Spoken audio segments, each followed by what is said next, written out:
क्योंकि सूती की जो खेस होती है वही हमेशा उनके तन पर होती थी।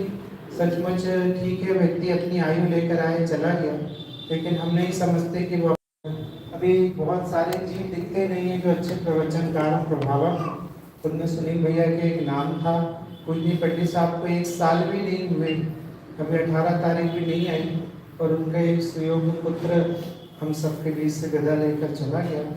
मैं आप सबके बीच में अपने साधर्मी जो भाई साहब से भी बहुत जुड़े रहे, उन सबको याद करता। हमारे संजय भैया आए और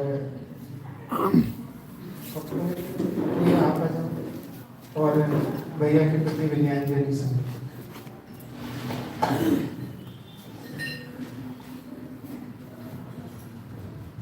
ओम नमः शिवाय। आदरणीय सुनील भैया के बारे में हम सब जानते हैं। हम जैन भैया और 3-4 लोग बहुत उनसे निकटवर्ती भी रहे। उम्र लगभग 46 साल की थी, लेकिन कुछ लोग कुछ ऐसे उम्र के होते हैं जो अपनी उम्र से बहुत बड़े बड़े काम कर जाते हैं।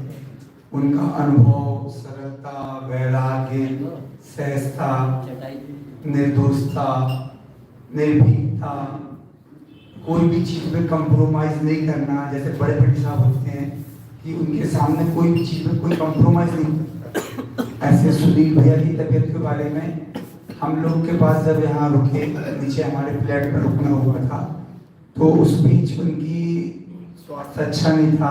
अनुराग मौसा जी इंदौर वालों से बात हुई, उनने बोला उनकी ये चीज़ें होना है, औषधियाँ लगना है भैया, हमारी ये तासीर है और हम ही लेते हैं।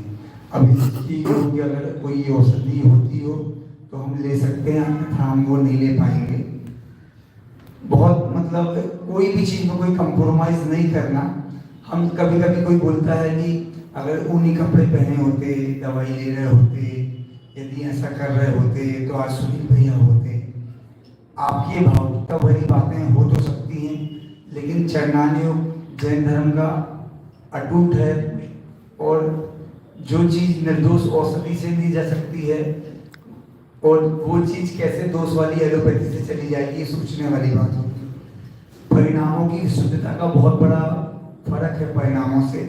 यदि आपका मन अच्छा हो तो हम लौकिक में भी देखते हैं, आपके रोग थोड़े बहुत हो तो पता भी नहीं चलते हैं। तो जिनके अंतर मन में देवशास्त्र गुरु हो, जिनके भावों में विशुद्धता हो, जिनके सिर पे बड़े पंडित साहब जैसे गुरु हों, जो अपने आप को भेद ज्ञान पूर्वक नित प्रतिनित बढ़ाते हों, ऐसे हमारे सुनील भैया बहुत मतलब शब्द नहीं है हमारे पास, क्योंकि हमारे आसपास बहुत सारे बड़े जन तो हैं, लेकिन गुरुजन, ज्ञानी जन और विशुद्ध परिणामी जन बहुत कम विरले दिखते हैं। उनमें सुनील भैया का नाम था। पहले भी ऐसा कहने में सबके आता है। हम ऐसे बड़े लोग के जाने के बाद हमें बड़े लोग आपस में हम कैसे बड़े बने, बड़े उम्र से नहीं बने जाते, बड़े गुणों से बने जाते हैं, बड़े जीवन से बने जाते हैं, बड़े विशुद्धता और अहोभाव से बने जाते हैं। ऐसे हमारे सुनील भैया सब चीज़ों में पारंगत थे। हम उनके प्रति विनयान्जलि अपने गुणों में वृद्धि करके, जिन शासन की सेवा करके हम भी मोक्ष मार्ग में आगे बढ़े, हमारा भी जीवन चारों योग में हो।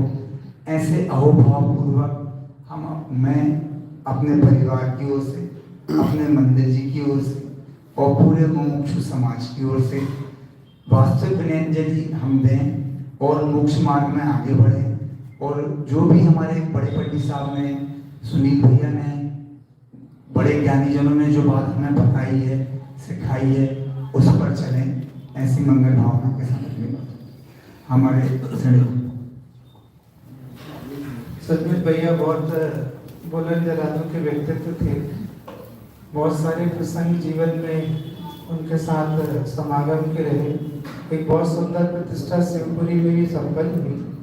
मतलब मैंने आज तक कभी इतना शुद्ध और पवित्र भोजन नहीं किया होगा प्रतिष्ठा में, जितना सुनील भैया के यहाँ सानिध्य में था। एक भोजनशाला अलग ही चल रही थी जो सिर्फ संयम साधकों के लिए थी, वहाँ वो डंडे वाला सोलह चल रहा था भैया, पंडित साहब डंडा लगाया, इसकी तरफ तुम नहीं जा सकते, इस तरफ तुम, और पूरी पवित्रता के साथ आधे हॉल में पुरुष सदस्यों के लिए, आधे महिला, मतलब साथ में बैठने का सिस्टम नहीं।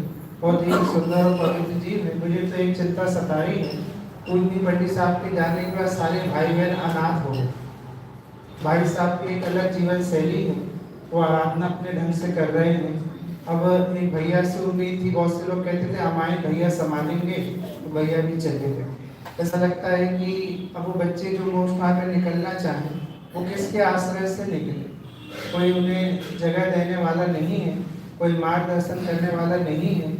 लोग संयमियों को बरगलाने वाले तो हैं कि शादी कर लो, ये कर लो, वो कर लो, लेकिन कोई पीठ में हाथ रखने वाला नहीं है कि बेटा आ जाओ मार्ग में। पंडित साहब का हमेशा कहना रहता था, तुम्हारे पास कुछ नहीं हो, तुम तो यहाँ आ जाओ, हम तुम्हें जिंदगी भर पालेंगे, खिलाएंगे।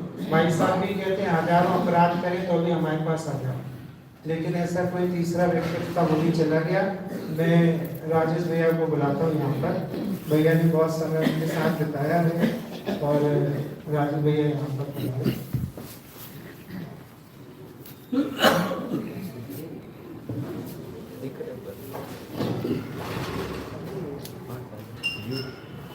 ओम। मैं कुछ स्मरण जो है मेरे को आता है वो सुनाता हूँ। मुझे याद है 2007 की बात है, मेरा ट्रांसफ़र हो गया था ग्वालियर, तो मैं बड़े प्रिंसिपल पर जाता था। तो पहले प्रवचन सुनील भैया के होते थे, उसके बाद बड़े प्रिंसिपल। तो करीब 16-17 साल पुराना मेरा उनका साथ रहा, हमारे में साथ रहते थे, बहुत बातें होती थी। अभी पिछली बार जब वो आए थे जबलपुर, तो वो मुझे बता रहे थे कि पंडित साहब से उन्होंने कहा कि पंडित साहब ने अपूर्व अवसर आपके मुखारबिंद से सुनना है। तो पंडित साहब ने कहा कि तुम 1 साल रुको, हम तुम्हें सुनाएंगे। तो वो 1 साल रुके और उन्होंने अपूर्व अवसर को पूरा गहराई से बताया। और मतलब सुनील पंडित ने कमिटमेंट किया था, पंडित 1 साल तक नहीं जाएंगे तो नहीं गए, और पूरी आज्ञा में रहते। मतलब अगर आप सोचो कि शिष्य कैसा होना चाहिए, तो सुनील पंडित जैसा पूरी आज्ञा, कोई भी बात है पंडित साहब की आज्ञा बगैर नहीं करनी, और करने के बाद बताएंगे। मतलब जो एक गुरु शिष्य का जो एक रिलेशन होता है, क्या होना चाहिए, कैसा जीवन होना चाहिए, नियम में कैसी दृढ़ता होना चाहिए, और निश्चय व्यवहार में कैसा बैलेंस, चारों अंगों को कैसा लेके चलना चाहिए, वो उनके जीवन में, सुनील भैया के जीवन में झलकता था। और जब मैं अभी पंचकर्णक में गया था शिवपुरी, तो क्या हुआ, स्टेज में कुछ दलील वगैरह छाती थी, तो उन्होंने कहा भैया यहाँ नहीं चलेगा। तो रातों रात वो बदला गया, वहाँ चटाई बिछाई गई। मतलब जो अहिंसा के जो प्रिंसिपल्स हैं, उस पर उन्होंने कॉम्प्रोमाइज़ नहीं किया। हमने कहा भैया जी आप जाप में नहीं बैठ रहे। बोले भैया अगर मैं भी जाप में बैठ जाऊंगा तो पूरा मैनेजमेंट हो जाएगा, आप लोग हो ना। मतलब उनकी एक व्यापक सोच, लकीर के फकीर ना होना, जो मोक्ष मार्ग है, जो आराधना है, जो चारों ओर का भलियों का बैलेंस है, बहुत करुणा, वात्सल, अपनापन। जब भी उनसे मैं मिलता था, मैं उनके पैर छूता था, हालांकि मुझसे बहुत उम्र में छोटे थे, लेकिन वो बोलते थे भैया आप हमारे पैर में छुआ करो। मैंने कहा नहीं भैया, मोक्ष मार्ग में आप आगे हो, आपसे मैं प्रेरणा मिलती थी। उनको उनकी सरलता, उनका वात्सल्य, अपनापन। मतलब जब मैं सुनील भैया को याद करता हूँ तो वो निर्दंड वाली गाथा याद आती है, नियम सार, निराग है, निकषाय है। मतलब उनकी आवाज़ गूंजती है।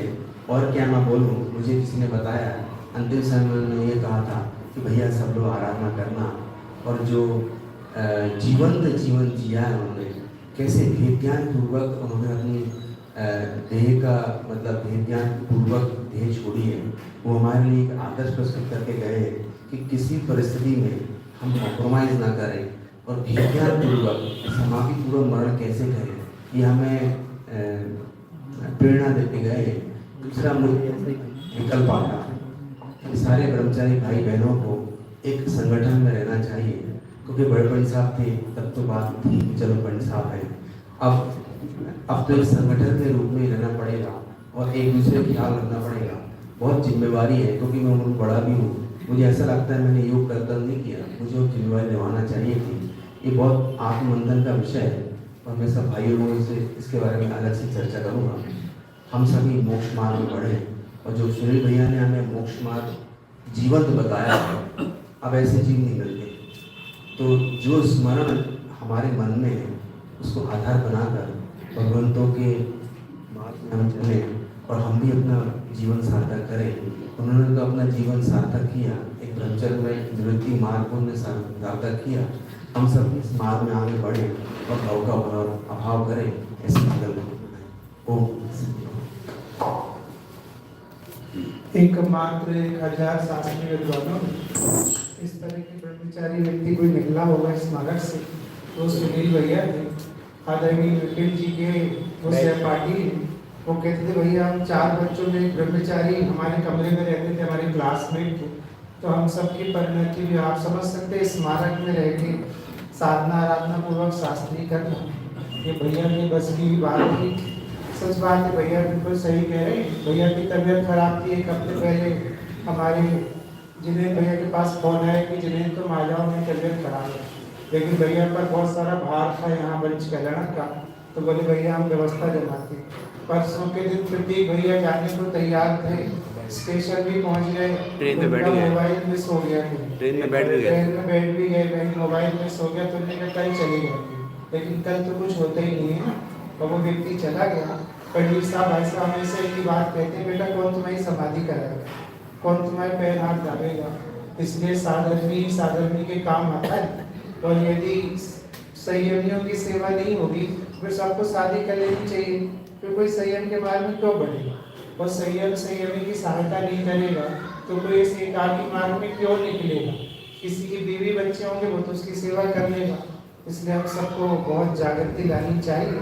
हम यदि साधर्मियों को अंत समय में अकेला छोड़ेंगे तो कौन फिर इस मार्ग में आगे बढ़ने की सोचेगा। मैं जिनेंद्र भैया को भी याद करता हूँ। जिनेंद्र भैया कोई बात नहीं, भैया तो बहुत अंदर से दुखित थे कि हमने एक सुंदर अवसर छोड़ दिया, क्योंकि जिनवाणी में ज्ञानार्णव में आता है किसी को समाधि कराना द्वादशांग पढ़ने जैसा सुखद कार्य है। तो फिर ऐसे पवित्र जीव को फिर सामने से व्यक्ति को आवश्यकता हो और हम तब भी काम नहीं आ पाए। सचमुच वो अंदर से भीगे हुए। मैं संजय भैया को, पहले मैं मनोज भैया को याद करता हूँ। मनोज भैया ने प्रतिष्ठा के सिलसिले में उनके साथ हमें पिछले वर्ष बहुत समय बिताया। आदरणीय मनोज भैया।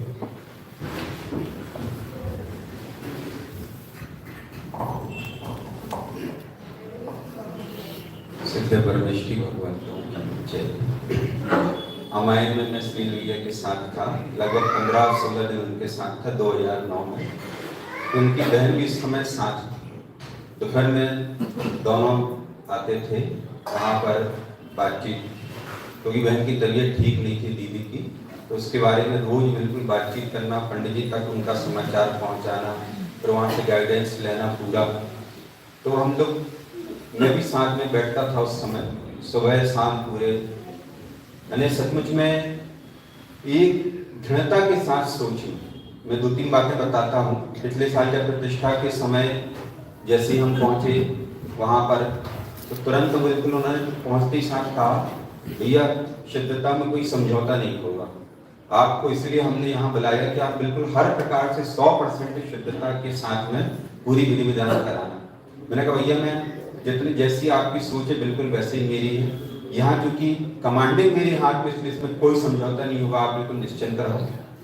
फिर एक विधि रात में होती है, तो रात में पहले प्रतिष्ठा विधि पे होती, फिर मंदिर जाके होती। तो हम 12 बजे मंदिर पहुंचे विधि करने के लिए, मैंने भैया साथ में थे।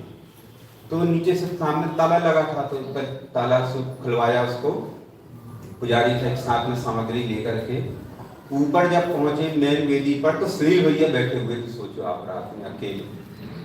उन्होंने कहा आप इधर पे मेहंदी बोले का घर पे अकेले। बोले भैया मैंने तो आज सोचा था कि आज पंजीकरण अपना चल रहा है, आज अधिकतम समय यहाँ बिताऊंगा, भगवान के पास में बैठूंगा। हमने प्रतिष्ठा तो अभी हुई नहीं। बोले मेरे दिमाग में तो प्रतिष्ठित भगवान ही दिख रहे हैं मुझे सामने जो विराजमान है, मैं तो उन्हीं के आश्रय से बैठूंगा। तो रात में बैठे थे, बाहर से ताला लगा हुआ और कमरे के वहाँ वेदी के सामने बैठे हुए थे रात में। पर हमने विधि करी, लगभग विधि होते होते समाप्त होते ऊपर भी विधि थी तो 1 बज गया पूरा रात में। फिर जब मुझे कहा कि भैया चलो थोड़ा आराम करना, तो फिर बाद में जाकर के वो चले के लिए बोले मेरा तो मन और हो रहा है। मैं कही भैया आप तो चलो, फिर वो आ गए। फिर अगले दिन उसके बाद में जन्म कल्याण वगैरह के उसमें न भैया आप पहुँचो इधर के स्टेज के ऊपर, तो जन्म कल्याण की एक विधि आपसे कराएंगे, आप उधर पे पहुँचो। नहीं पहुँचे, बाद में पूछा, बोले भैया मैं तो पंडाल के अंदर ही नहीं गया क्योंकि मैं सारी व्यवस्थाओं में जाके देख रहा था कि कहीं कोई कमी तो नहीं। आज सबसे ज्यादा पब्लिक आज के दिन आती है, कहीं भोजन में कमी ना हो जाए, कहीं किसी बात में कमी ना हो जाए, इसलिए मैं वहाँ पर पहुँचे ही नहीं, पंडाल के अंदर ही नहीं गया। यहाँ पर मैंने एक बात की जिम्मेदारी के साथ में करना। फिर लगभग हमने 6 महीने पूर्व उनको फोन किया, वहाँ से समाचार है कि भैया को समझाओ, भैया जो है बहुत है यहाँ पे भोजन पान समय पे नहीं ले रहे, उनके एक बात के लिए कहा। मैंने फोन किया, मैंने कहा भैया आप समय पे भोजन क्यों नहीं ले रहे, समय आप औषधि क्यों नहीं ले रहे? बोले मैं ले रहा हूँ। मैंने कहा नहीं आपके बारे में कहा है। तो बोले भैया मैं बहुत देर से करते। बोलिए मैं कैसे हटूँ, मैं ऊपर छत से, बरसात का समय था, ऊपर छत पे जो जिनाले बने हुए हैं तो सामने कांच लगना था पूरा उसको, तो कांच नहीं लग पा रहा था क्योंकि वो कांच शिवपुरी में तो अवेलेबल नहीं होता, वो आना था बाहर ग्वालियर से, तो वो कांच नहीं आ पा रहा था। तो बोले भैया वो बरसात आती है, छींटे पड़ते हैं उसके ऊपर, वो पूरा अभिषेक का जल जाता है, मैं क्या करूं, उसको देख करके मेरा मन नहीं होता कि मैं भोजन के लिए जाऊं। तब फिर हमने तुरंत वहाँ के लोगों से बात करके इस जल को इकट्ठा करने की कोई व्यवस्था करो जब तक कांच नहीं आएगा। फिर वो व्यवस्था हुई, उसके बाद ही उनके मन में संतोष। यानी एक बात में कोई समझौता नहीं करना। जब अपने यहाँ पर आते थे तो अपन सबने देखा हुआ है कि जब सबकी पूजन वगैरह हो जाती थी उसके बाद फिर वो आते थे तो शुरू से पूरी अपनी पूजन के लिए अलग से बैठना। तो सबके याद होगा जब बिहार में पिछली बार आए थे तो ढोलक चमड़े वाली आ गई थी बजाने वाली की, तो कार्यक्रम में अंदर हमने प्रवेश नहीं किया कि ये मंदिर के अंदर चमड़े की ढोलक है, मैं तो इस कार्यक्रम में विधान में सम्मिलित नहीं हो सकता। चमड़े ढोलक भी नहीं होनी चाहिए, चमड़े की ढोलक भी, उसमें कोई ऐसी शुद्ध सामग्री मंदिर के अंदर कैसे आएगा, किस प्रकार से आएगा। तो हमने फिर शिवपुरी में अब उसको पहले से अपने गोयल जो आता है अपना कपिल, उसको फोन करके इलेक्ट्रॉनिक तबला बुलवाया था कि तुम चमड़े वाली वो ढोलक नहीं लेके आना और वो भी नहीं लेकर के आना। तब वो स्पेशल उसने इलेक्ट्रॉनिक वाला वो तबला लेकर के आया था। भैया उसके मंच पे ये सब चलेगा नहीं हमारे पंच कल्याण। तो ये सब बातों का ध्यान रखना, शुद्धता में कोई समझौता नहीं करना, बहुत पुण्य बांधा। एक अंतिम बात कहूँ, वो हमेशा एक बात कहते थे, एक हमने एक और प्लानिंग की थी पिछले बार कि पंच कल्याण के जस्ट पहले लगातार हमारी 5 दिन से बातचीत होती रही। 2 दिन पहले हम आएंगे जाएंगे और पूजनीय पंडित जी साहब को निवेदन करेंगे कि आप पधारो। बहुत आशा थी कि तब कल्याण के मोक्ष कल्याण के दिन पंडित जी साहब 1 दिन के लिए आएंगे सुबह और रुक करके फिर अपने वापस जाएंगे, तो 1 दिन के लिए उनका समागम मिलेगा तब कल्याण के मोक्ष कल्याण में। तो 2 दिन पहले हम और श्री भैया दोनों हमारे जाने वाले थे और पंडित साहब के सामने जाकर के अपना अनुरोध रखने वाले थे, पर जनवरी में पंडित साहब का विरह हो गया। इतना उनको अखरा, इतना अखरा, ऐसा लग रहा है कि हमारा पंच कल्याण का ही पूरा संस्थान हो गया। जिसके नाम से हमारी पंच कल्याण की शोभा थी वह हमारे पंच कल्याण का नायक ही वहाँ से हमारे बीच में है नहीं। फिर भी बहुत उनके चित्त में उसको उन्होंने संभाला और हमने कहा भैया तो जो हुआ सो हुआ, अब तो अपन वे हमारे सामने दृश्य रूप में विराजमान इस रूप में अपन पंच कल्याण करें। और एक बात और, जब पंडित जी चले गए लोग कहते थे पंडित जी तो चले गए, फिर एक बात हमने कई बार बोली, मेरी तो भावना ये है कि मैं जब भी यहाँ से जाऊं मैं विदेश क्षेत्र में जाकर के जन्म लूं, 8 वर्ष का होते साथ दीक्षा लूं और दीक्षा लेकर के अपनी ऐसी साधना करूं कि मैं मुक्ति दशा को पहुंच जाऊं। ये हमेशा कई बार उनके साथ मेरी चर्चा में वहाँ शिवपुरी के लोगों से हमेशा बोलते थे। अब वो तो सब होनहार प्रमाण है, जैसा भी जिसका योग बनता है। तो क्योंकि मैंने कल शिवपुरी वालों से जब बात करी कल भी परसों भी, तो बोले कि भैया, मैंने कहा वो अपने गुरुजी के पास पहुंच गए और गुरुजी के पास मिल रहे होंगे। बोले भैया हमेशा वो तो यही कहते थे। मैंने कहा कहते थे, अब होनहार प्रमाण इसकी जैसे मैं तो यही भावना भाता हूँ कि सचमुच में ऐसा ही हो जाए, ऐसा ही हो सचमुच में, और मैं मुक्ति मार्ग पे लग जाए कि शीघ्र मुक्ति को वर्ण करें, पहुंचे। मेरी बात और भाई साहब की जो परसों समझी भाई साहब से बात, एक बात कहना उसमें और ये कहना जरूरी है। उन्होंने कहा भैया आप लोग किसी योग्य ऐसे कड़क व्यक्ति को देखना जो गाइडेंस जिसको आप समझते हो, जो आपको योग्य औषधि वगैरह भी बताए। अब ये सुनील भैया बोले इनके पास में कोई इस समय रह नहीं पाया। उस समय बहनें थी तो बहन उनके सामने नरम पड़ जाती थी, बिल्कुल कड़काई से बात नहीं कर पाती थी, भैया भोजन करना है आप बिल्कुल भोजन के लिए बैठो, कुछ नहीं चलेगा इसमें आप।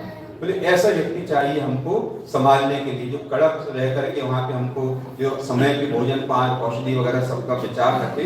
तो आप लोग भाई साहब को समझ के एक एक व्यक्ति की पकड़ लो, मुझे कई सारे नाम दिए, तो वहाँ अकेला रह रहा है, उधर अकेले रह रहे हैं, कैसे इनका चलेगा। सुनील भैया का देख लो, बोले कि कोई ना कोई के समय इसमें रहे ताकि पास में, और भी कड़क से उनका भोजन पान औषधि सबका पूरा विचार करें, समय में सब काम पूरा व्यवस्थित हो। हम सब भी इस बात का बहुत ध्यान रखें। सुनील भैया अति शीघ्र आराधना के मार्ग पर आगे बढ़ें और आगे बढ़ करके वहाँ से मुक्तिपुरी को प्राप्त करें। यही हमारी भावांजलि है। राजू भैया की भावना है, अनुभव भैया।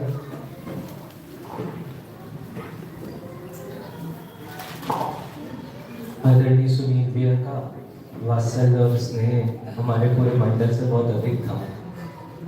पूर्व में कुछ दिन पूर्व भी संदीप भैया ने उनसे फोन पे बात की थी, तो जबलपुर में आने की डबल स्वीकृति दी थी उन्होंने बोला स्वास्थ्य अनुकूल रहा तो होली के बाद जो स्टैंड का होली वाली स्टैंड का उसमें आएंगे, नहीं तो उसके बाद वाली स्टैंड का में आएंगे। भैया की बात कह के अपनी बात को विराम दूंगा। भैया का एक वाक्य बहुत प्रसिद्ध था, उन जब भी वो इधर आए उनसे पूछा कि थोड़ा आपका स्वास्थ्य हल्का दिखता है, कुछ ले लीजिए, ये कर लीजिए। उनका एक वाक्य था, वो बोलते थे मैं शरीर के अनुसार तो नहीं चल सकता, मेरे अनुसार शरीर को चलना है तो चलो, मैं शरीर के अनुसार नहीं चल सकता। पूजनीय बड़े पंडित जी का जीवन को दिखाने वाले आदरणीय सुनील भी हमारे बीच से चले गए। वो शीघ्र ही उस संसार का भाव करें और हम भी उन जैसे आराधना करें इसी भाव से। मैंने अभी जब उनसे कहा था भैया प्रतिष्ठा में आइए, तो बोले प्रतिष्ठा में तो नहीं आएंगे, लेकिन उसके पहले जरूर आएंगे और आप सबको जगाएंगे, लेकिन वो उसके पहले ही चले गए। मैं संजय भैया को आमंत्रित करता हूँ।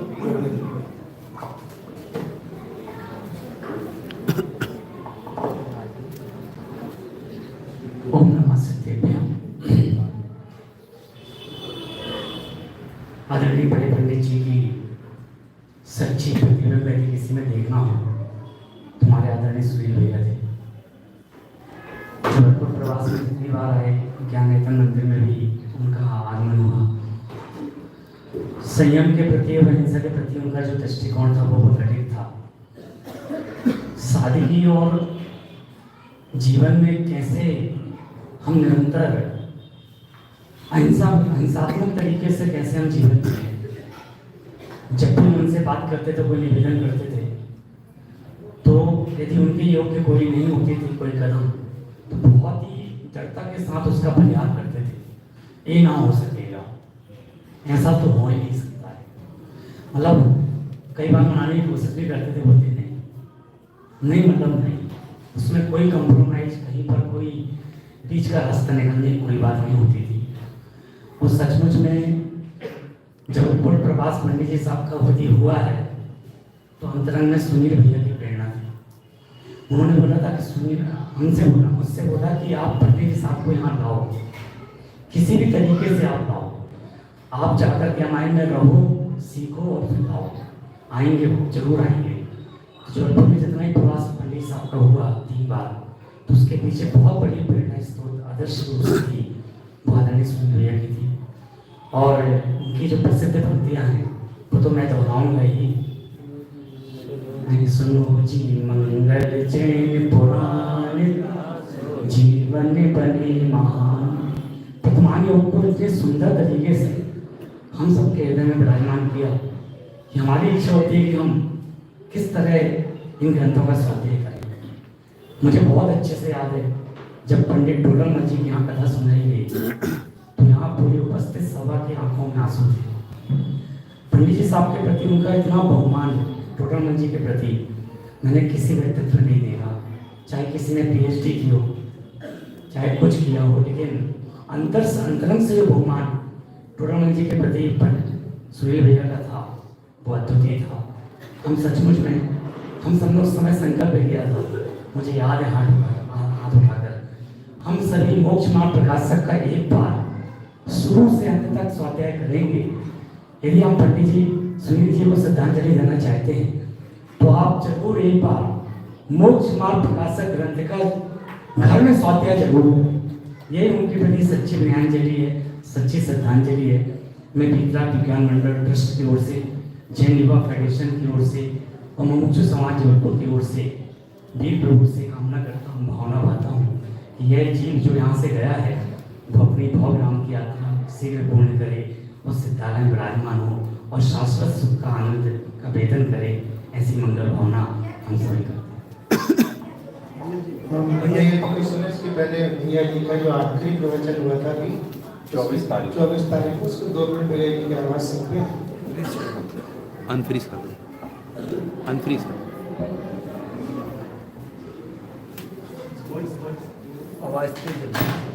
मंगलम कुंदाते सर्वमंगल मंगलम सर्वकल्याण स्वार्थम प्रधानम सर्वमानम पंडित सर्वसिद्धे धर्मजन्मना निपत्ते उच्चाम पावन नमस्ते साराय शांति स्वास्थ्य विश्वाय भवाय सर्वभवन्तरक्षणे श्रीमद् गंभीरं साधवादां पुराचिनं जयातिलोकनाथस्य वास्तु श्रीमद्विजय स्वास्थ्य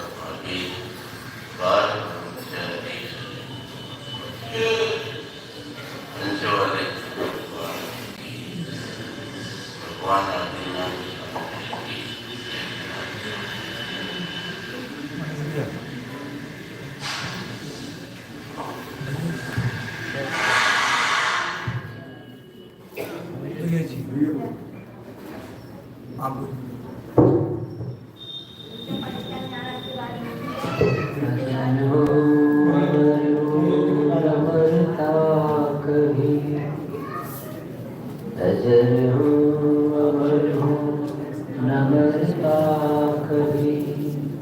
चिदानंद शाश्वत नडरता कभी, चिदानंद शाश्वत नडरता कभी। संसार के जीव मरते डरे, परम पद लाल बंधन करे, बंधन करे। आदरणीय सुनील भैया जी ने अपने जीवन सार्थक कर लिया। बहुत खुशी होती है ऐसे व्यक्तित्व को देख के कि जिन्होंने एक एक पल की कीमत की हो। इस पर्याय में शिखर जी में बाजू में ठहरे थे तो जाने का काल आया तो लोग बोले, हमसे ऐसा पूछते कि पंडित जी भोजन कहाँ करोगे। ये नहीं बोलते कि आपको दर्शन कहाँ मिलेंगे। कैसा व्यक्ति होगा। लोग तो यही सोचते ना, भाई ट्रेन में जा रहे हैं, लंबा सफ़र है, न जाने कैसे। एक ही धुन थी आराधना की, जो पंच कल्याणक हुआ। अपन ने सब देखा कैसे संयमियों का आदर किया जाता है, ये उनसे सीखना चाहिए। बोले हमारे पंच कल्याणक में सब ब्रह्मचारी विद्वानों का अधिक से अधिक बुला करके स्वागत करना, सबको बुलाना। उन्हीं की उपस्थिति से हमारी सुबह बहुत अच्छा जीव था, जिनको सब जीव चाहते। मुनि राजों के संग भी, सामान्य व्यक्ति भी, अध्यात्म प्रेमी भी, मुमुक्षु भी, एक व्यक्ति को सब चाहते। कैसा जीव निश्चल हो। उनके एक गीत है इस बैराग का, धर्मी हमें छोड़ जाने लगे, साथी सभी साथ तजने लगे, रह के वो याद आने लगे। अमर कौन है कैसे दे साथ को, कोई, ये मेला मिलन हो तो बिछड़न भी होगा सदा के लिए।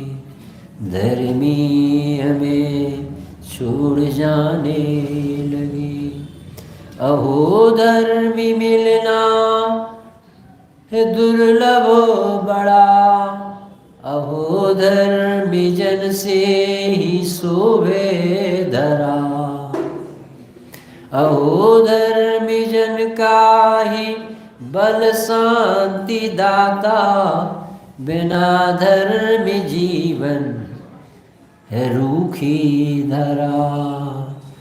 धर्मी हमें छोड़ जाने लगे, रह रह के अब याद आने लगे।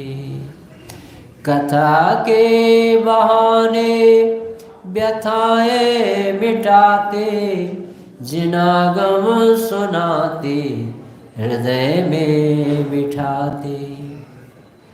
रोचक थी शैली सदा सबको भाते, सुनील भैया जी भैया सबके कहाते। सब उन्हें भैया कह के बुलाते। एक पद था, बिना कुछ बताए कहाँ चल दिए, सभी धर्मी जन छोड़ अकेले चले। छिपे हो यहाँ वो वहाँ तुम कहीं, न विश्वास होता कि सच चल दिए। धर्मी हमें छोड़ जाने लगे, साथी सभी साथ तजने लगे। अमर कौन है कैसे दे साथ कोई, ये मेला मिलन हो तो बिछड़न भी रे। ये संसार कैसी है दुनिया बड़ी, ज्ञानी धर्मी पर भी दया ना दिखी। छोटी आयु में ही उठा ले गई, रुला के हमें क्या मिला निर्दयी। अपन यमराज से क्या कहे, सब जानते हैं। हरि ज्ञान अहो ज्ञान वैरागी जीवन जिया। कितना भाग्यशाली जाता। अपन लोगों को पंडित जी 1 दिन 2 दिन 5 दिन मिलते थे तो ऐसा गर्व होता था। और जो व्यक्ति 6-6 7-7 साल रहा, पंडित जी ने उन्हें भेजा था जयपुर, बेटा व्यवस्थित पढ़ाई करके। अहो ज्ञान वैराग जीवन जिया, बड़े पंडित जी की थी छाया। शास्त्री भी बने ब्रह्मचारी भी थे, अध्यात्म रस के रसिक थे। अरे अलौकिक जिनालय भी बनवा गए। देखा किसने, जिसने भी देखा हो तो वो जीवन भर नहीं भूलेगा। पंचबाल्यती पर भगवान की मुद्राएं जब देखते थे ना तो वो निर्णय लेते, ये ठीक नहीं, अभी नहीं बनेंगे, हम नहीं लेंगे। इतनी मजबूती से उन्होंने भी 5 भगवान लिए हैं। आप जाके देखो, उन्हीं के नाम से एक बार जाओ शिवपुरी। अलौकिक जिनालय भी बनवा गए, प्रतिष्ठा भी निर्विघ्न करवा गए। रोगों ने डेरा जमाया ऐसा, खिपाए बहुत कर हर चल दिए। हम सब दुखी हैं ये उन सुन के खबर। किसी को अच्छा नहीं लगता जब से सुना है कि सुनील भैया असमय में चले गए, छोटी उम्र में चले गए, तो ऐसा लगता है कि शरीर सचमुच में भिन्न है। ये शास्त्रों में पढ़ते हैं तो उतना जितना प्रैक्टिकल में देखते हैं यदि कोई जहाँ दे अपनी नहीं, आज दिख रहा प्रिय, हम सब दुखी हैं ये सुन के खबर, ये यमराज तुझको दया ना सबर। ये कुदरत के कानून पत्थर लकीर, सभी को जाना गरीब क्या अमीर। जहाँ हो वहीं साधना पूरी करना, न अब जन्म लेना न अब जन्म देना। अब इनको पता नहीं चलता ना हम काय के लीजिए, बहुत कष्ट भोगी, बहुत अनंत अनंत 24 हो, इस जीव का भरता बन गया। इसी पता है भैया, स्वाध्याय नहीं करता ना गहराई से, तो एक बार का विचार करें कि कैसे रहोगे हम कुत्ते बिल्ली, कैसे दूसरे कीड़ों को खाते होंगे, कैसे अभक्ष खाते होंगे, कैसे भाव बिताए होंगे। एक भाव में अभी पता चलता कि कितने कष्ट होते। अपन तो ये भगवान से विनती करते हैं, जहाँ हो वही साधना पूरी करना। बोलो, जहाँ हो वही साधना पूरी करना, न अब जन्म लेना न अब जन्म देना, न अब जन्म लेना न अब जन्म देना। बस आत्म आराधना पूरी करना, बस आत्म आराधना पूरी करना। चलो पंथ तीर्थेश, चले पंथ तीर्थेश, वही पंथ चलना। चले पंथ तीर्थेश, वही पंथ चलना। श्रद्धा सुमन है तुम्हारे लिए, सभी लोग बोलो, श्रद्धा सुमन है तुम्हारे लिए, नमन है तुम्हारी गुणों के लिए, नमन है तुम्हारे गुणों के लिए। कथा में जगाते रहे जैसे हो तुम, कथा में जगाते रहे जैसे हो तुम। श्रद्धांजलि दी जगाने लिए, श्रद्धांजलि दी जगाने लिए। धर्मी हमें छोड़ जाने लगे, बोलो, धर्मी हमें छोड़ जाने लगे। साथी सभी साथ तजने लगे, साथी सभी साथ तजने लगे। अमर कौन है कैसे दे साथ कोई, अमर कौन है कैसे दे साथ कोई। ये मेला मिलन हुए तो बिछुड़न भी है रे, ये मेला मिलन है तो बिछुड़न भी है रे। बहुत पवित्र जीव का नाम सुनील शास्त्री, विद्वान के भी धनी थे और सदाचार, बहुत गजब की प्रेरणादायक जीवन जिया। यानी पंडित जी के साथ रहकर क्या नहीं प्राप्त किया होगा। एक पंडित जी इस काल की विभूति थी स्वामी जी से, और उनकी छत्र छाया में जिनने 6-6, 7-7 साल और बहुत साल बिताए, वो कितना पवित्र व्यक्तित्व होगा। उनके प्रति हम सबकी श्रद्धा सुन।